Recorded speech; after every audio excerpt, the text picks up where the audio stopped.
Magandang araw mga kulay, welcome back sa akin channel. Greggy Farmer nga po pala ulit to. Bali ngayong araw na to ay mag-harvest tayo ng naka-harvest na pala tayo ng ampalaya. Ito yung na-harvest natin mga kagulay. Ayan. Pati sa talong nag-harvest pa rin mga kagulay. Andun pa, nagsisimula pa lang first harvest nitong talong. Pero dito sa talong mga kagulay, huwag nyong asahan na madami mga kagulay. Gawa ng first harvest pa lang naman. Ayan mga kagulay. Bali ang kinakargahan dito mga kagulay ay itong kabayo. Ayan si Baka mapasama. mapapasama ka sa YouTube. Ayan po, siya nagkakarga niyan. Ganyan, kinakarga. Kita mo. Oh. Ayan. Yan po ang tigasin sa sipa. Yan po, kabayo po ang pwede mo na ikarga. Ayan po, ito po yung talong natin. Mulan-ulan nga. Hindi nga ako makapaggawa ng video ng maigi, gawa ng mababasa sa cellphone, kaya dito lang ako. Ayan po, na-harbisan na po ito mga kagulay. Kumbaga dito sa Quezon, naputihan na. Ayan mga kagulay, may mga naiwan talaga siyang mga gawa ng first harvest pa lang naman mga kagulay. Ayan siya. Ayan. Kung mapapansin nyo, nagsisitumbahan tong talong natin, gawa ng ng malakas ang hangin dito mga kagulay, amihan. Ayan halos matumba na doon mga kagulay. Parang buhok na nahati na mga kagulay. Ayan siya. Doon may nag-harvest pa ng talong doon mga kagulay. Hindi ako makagala maigi mga kagulay, gawa ng ng naambon nga mga kagulay, naulan. Buti nga ambon na lang. Kagabi ay lakas ng ulan saka hangin mga kagulay. Ayan mga kagulay, nangingitim lang siya dyan mga kagulay, yung mga bunga niya mga kagulay. Ayan. Ayan mga kagulay, ang ating ganyan yung pagkakarga mga kagulay. Kasi bundok nga tong area ko mga kagulay. Ayan. Bundok kasi yung area natin mga kagulay. Ayan. Ganyan ang pagkakarga dito. Itong vlog ko, kaya video ko na to mga kagulay, wala nang putol-putol to. Dire-diretso na. Hindi na talaga ako nag-edit. Kaya panoorin nyo na lang kung paano sila magkarga dito mga kagulay. Ganyan. Ayan. Pero kapag mga pangatlo kaya pang limang harvest na ng talong ay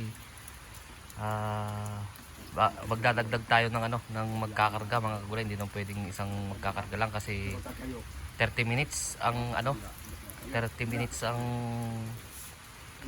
layo mga kagulay kapag nilakad.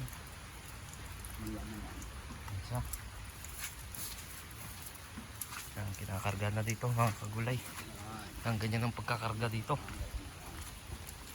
Yan.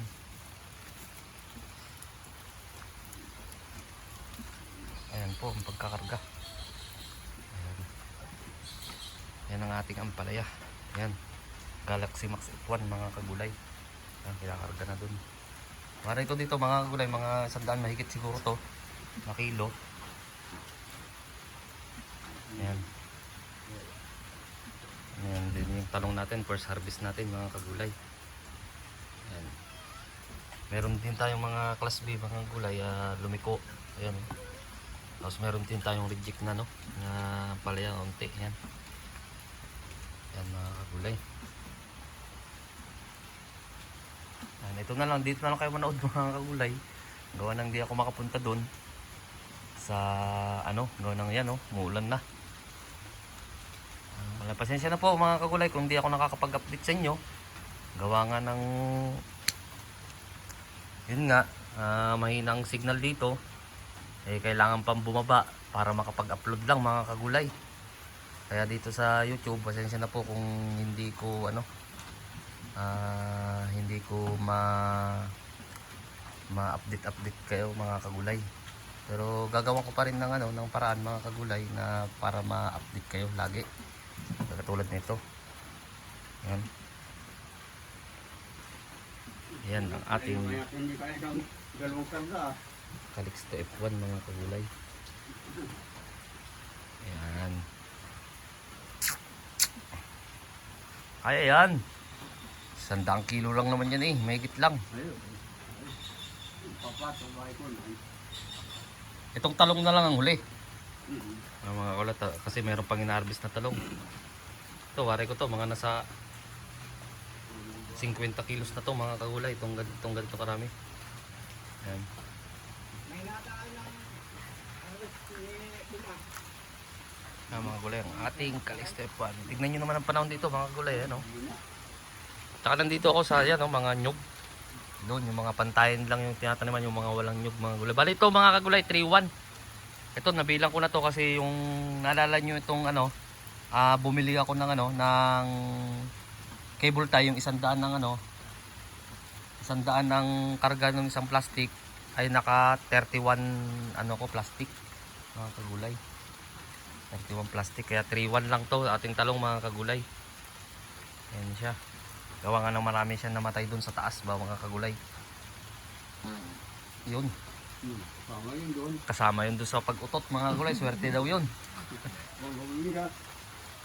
Ayan mga kagulay.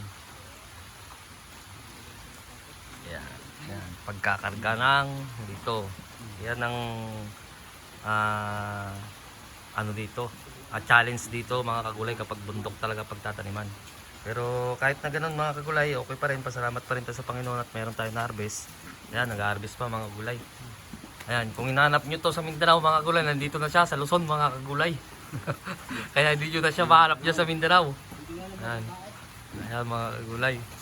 Shout out na lang daw yung mga naiwan nyo dyan sa sa Agusan del Sur mga kagulay sa Mindanao. Hindi natin malaman kung sino kasi sobrang rami nila mga kagulay. Kaya mga kagulay, sobrang rami kasi nila. Kaya hindi na natin maisa-isa kung sino man yun mga kagulay. So yun mga kagulay, patalastas lang yun. Ito, balik tayo ulit dito. Ayan nga, kakarga na talaga mga kagulay. Ayan. Harvest ba? Kaya pa naman niya harvestin kahit mag-isa siya mga kagulay. Gawa nga ng unti pa lang naman. Baka sa pangalawa, pangatlo ay mag-ano na tayo. Kukuha na tayo ng mag-harvest mga kagulay. Yan. Yan ang ating palatandaan na wala pa ring tama ng mga insekto mga kagulay. Gawa ng walang Ito, mga baliko lang to, wala namang mga uod to mga kagulay. Ay, ito, meron yata isa.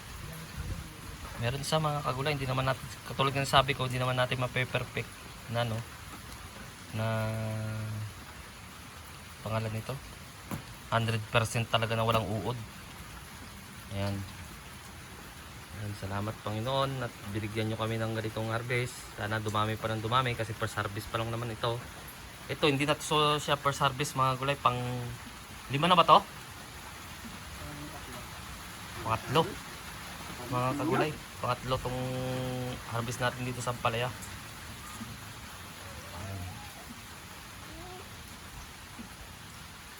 Yan ang ating Ampalaya. So, ayun mga kagulay, na-update ko lang kayo dito. Salamat po sa ulit sa sa panonood. I-upload ko rin to sa sa pangalan nito sa Facebook kung ma-upload siya mga kagulay, pero medyo mahaba na siguro to. Kaya sa YouTube na lang mga kagulay, dito na lang sa YouTube. Sa bago pa lang sa munting channel ko, huwag niyo kalimutang mag-subscribe. Click niyo na rin po yung notification bell para update kayo lagi sa gagawin kong video tungkol dito sa pagtatanim ko ng gulay, sa mga diskarte, para mabigyan din kayo ng kung ano man yung mga diskarte ko dito mga gulay. Maraming salamat po sa mga nanood, sa mga legit na sumusuporta sa akin. God bless po sa ating lahat.